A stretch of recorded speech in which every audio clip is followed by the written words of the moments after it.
ગીર સોમનાથ અકોડીના શહેરમાં વડગામના કોંગ્રેસના ધારાસભ્ય જિગ્નેશ મેવાણીએ જાહેર મંચ પરથી ગુસ્સે થઈને સહકારને કોને કહ્યું તારા બાપની પેઢી નથી।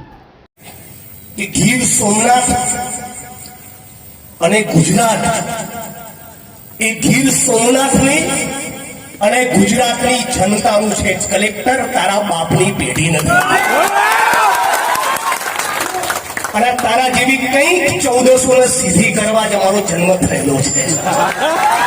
એ ગીર સોમનાથની અને ગુજરાતની જનતાનું છે। કલેક્ટર તારા બાપની પેઢી નથી અને તારા જેવી કંઈક 1400 ને સીધી કરવા જ અમારો જન્મ થયેલો છે। અને આ પાલ આંબલિયા લાલજીભાઈ અને જિગ્નેશભાઈ એ ગીર સોમનાથની માટીની સોગંદ ખાય છે કે મારામાં પ્રાણ રહ્યા ત્યાં સુધી આ વિસ્તારની અંદર જેણે પણ મહેશ મકવાણાનો વાળ વાગો કર્યો, ભૂરાભાઈનો વાળ વાગો કર્યો અને જેમણે પણ ખેડૂતોને બરબાદ કર્યા છે, તમારી છઠ્ઠીનું ધાવણ યાદ ના કરાવું ને મારું નામ પણ જિગ્નેશ મેવાણી। મંચ ઉપરના સૌ સન્માનીય સાથીઓ, 108 નહીં પણ 120 ની ગતિએ બેટિંગ કરનાર મારા સાથી ધારાસભ્ય જો ને કેવો આમિર ખાન જેવો એવા ભાઈ શ્રી વિમલ ચુડાસમા, ગીર સોમનાથ કોંગ્રેસના પ્રમુખ શ્રી ભાઈ શ્રી ભારતભાઈ, જેમણે આખા સૌરાષ્ટ્રમાં રંગ રાખ્યો એવા હીરાભાઈ જોટવા, કિસાન કોંગ્રેસના અમારા લડાકુ સાથી પાલભાઈ આંબલિયા અને જેમના ભાષણ વિશે એક જ વાક્ય કહેવું પડે, કાંઈ નો ઘટે એવા લાલજીભાઈ દેસાઈ, મંચ પર ઉણાકાંડના પીડિત ભાલુભાઈ ઓડિયન્સમાં બેઠેલા એમના દીકરા વશરામભાઈ અને આપ સૌ સમગ્ર કોડીનાર અને ગીર સોમનાથના જુદા જુદા વિસ્તારમાંથી આવેલા યુવાન મિત્રો, વડીલો, આગેવાનો, મારી બહેનો, માતાઓ અને સર્વ સમાજના લોકો, પોલીસના મિત્રો, મીડિયાના મિત્રો અને ગુપ્તચર વિભાગના સાથીઓ, તમે પણ આ બધાનું સ્વાગત કરું છું। વોટ્સઅપમાં ગઈકાલથી 6 મેસેજ આવીને પડ્યા છે। મેસેજ નંબર 1, આ બધું જ ગીર સોમનાથ કલેક્ટર તંત્ર માટેનું લેસન છે। આ લેસન મને કોઈકે મોકલી આપ્યું છે। મેસેજ નંબર 1, તાલાલા તાલુકાના ઉમરેઠીમાં આવેલ સિંચાઈ વિભાગ ડેમમાંથી રિયોન અને જીએસએલ કંપનીને પાણી આપવામાં આવે છે।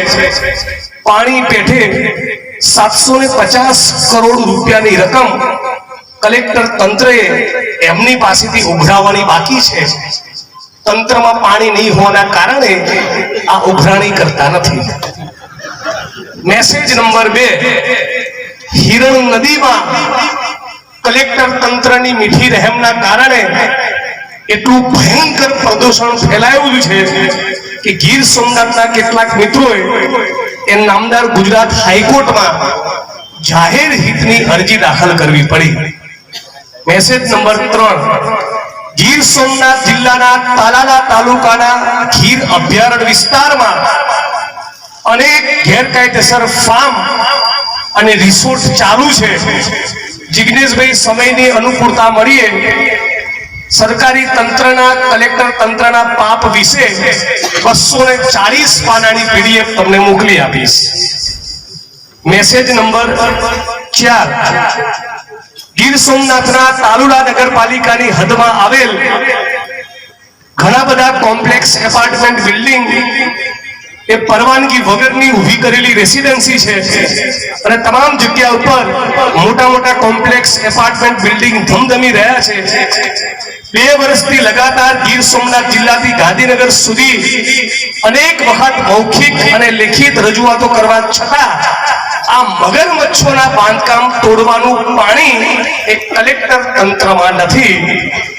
ગીર સોમનાથ જિલ્લામાં દરેક ગામમાં ગૌચરની જમીનમાં દબાણ છે। ઘણા ગામોમાંથી ગૌચરમાં થયેલ દબાણો ખાલી કરાવવા માટે અનેક લેખોએ રજૂઆત ગીર સોમનાથ જિલ્લા કલેક્ટરને કરેલ છે, પરંતુ આજ દિન સુધી ખાલી કરવામાં આવતી નથી અને સૂત્રાપાડા તાલુકાના લોઢવા અને પાદરુકા ગામમાંથી ગૌચરની જમીન ખાલી કરીને જીએચસીએલ કંપનીને 500 વીઘા જમીન આપી દેવામાં આવી છે.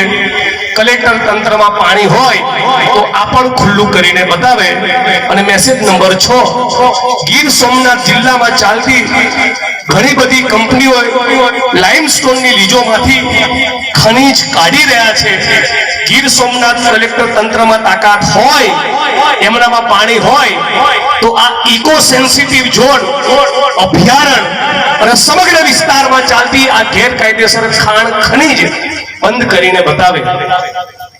એટલું જ કહેવા માટે પાલભાઈ લાલજીબેન હું આવ્યા છીએ કે ગીર સોમનાથ અને ગુજરાત એ ગીર સોમનાથની અને ગુજરાતની જનતાનું છે. કલેક્ટર તારા બાપની પેઢી નથી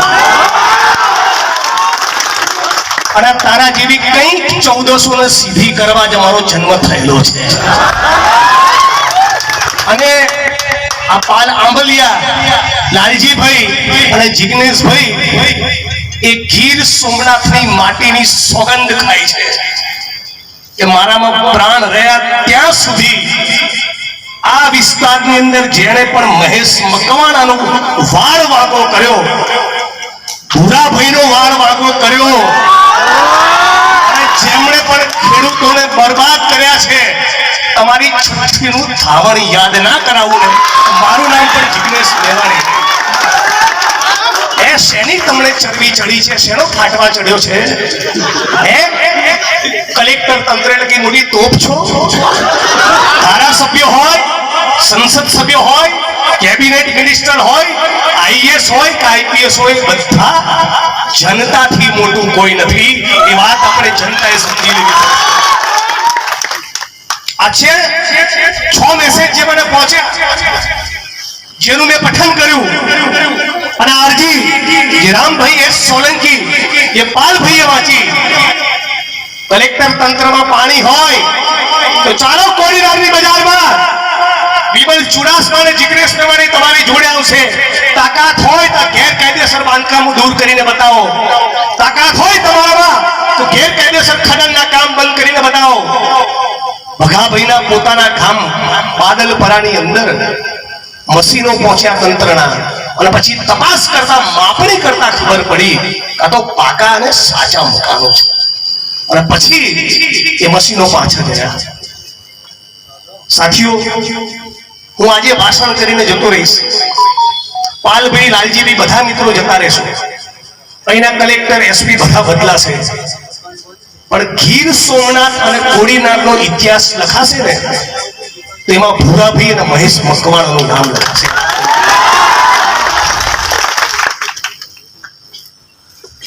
અને એટલું પણ કહું, પેલા 302 ના આરોપી કે આરોપી નંબર 1 અને તારો ત્રીજો, એમને ભૂલતા નહીં. હજી સુપ્રીમ કોર્ટ ઓફ ઇન્ડિયામાં તમારી અપીલ પેન્ડિંગ છે અને એડવોકેટ આનંદ યાજ્ઞિક હમણાં થોડી વારમાં આવે છે. સાથીઓ, દુઃખ એ વસ્તુનું થઈ રહ્યું છે કે એસપીની ચેમ્બરમાં કોઈ બુટલેગર આરોપી તરીકે જાય અને કેવી રીતે ઉભો રહે. એવી રીતે વિમલભાઈ ચુડાસમાના હું કોઈ કેબિનેટ મંત્રીના ત્યાં જનતાનું કામ લઈને ગયા હોય ત્યારે કલેક્ટરો એવી રીતે ચાપલુસી કરવા માટે ઉભા હોય છે. એમની કોઈ તાકાત નથી. ગરીબ માણસના તમે મકાન તોડ્યા, કારડિયા રાજપૂત સમાજના તમે મકાન તોડ્યા, તમે દલિત અને મુસ્લિમ સમાજના મકાન તોડ્યા, તમે આહિર અને કોળી સમાજના મકાન તોડ્યા. તમારા તાકાત હોય તો આજે લિસ્ટ વાંચ્યું ને એમાંથી એક બિલ્ડિંગ તમે તોડીને બતાવો. એક મારી તમને ચેલેન્જ છે. આજે ગરીબ માણસના મકાન તોડવા તો બહુ આસાન છે. અગ્નિકાંડમાં નાની માછલીની ધરપકડ કરવી એ બહુ આસાન છે. પણ ભડવીર તો એને કહેવાય કે કોઈ કેબિનેટ મિનિસ્ટરના દીકરાનું ગેરકાયદેસર મકાન હોય અને એની પર બુલડોઝર તોડે, એની પર બુલડોઝર ફેરવે, તો હું ગીર સોમનાથની ધરતીમાંથી એક કલેક્ટર અને એસપી નો સલામ કરું કે વાહ દોસ્ત વાહ, તારામાં પાણી છે. આજે આખા વિસ્તારમાં એક જ માણસનો આતંક અને આખી ગીર સોમનાથની પબ્લિકને માણસ નચાડે. આપણે બધા માણસો જાગવું પડશે. આજે લાલજીભાઈ કીધું પ્રમાણે આજે મેં બરાબર આક્રમક વાત કરીને તમે તાળીઓ પાડો એના માટે નથી આયા. તમે લોકો એ વાતનો સંકલ્પ કરો, તમે લોકો એ વાતની ગાંઠ પાડો કે આખા ગીર સોમનાથની અંદર, જુનાગઢની અંદર એક પણ માણસ ભારતીય જનતા પાર્ટીનો સરપંચ પણ ચૂંટાવો ના જોઈએ. આવો તમે જે દિવસે સંકલ્પ કરશો એ દિવસે તમારો વિજય થશે.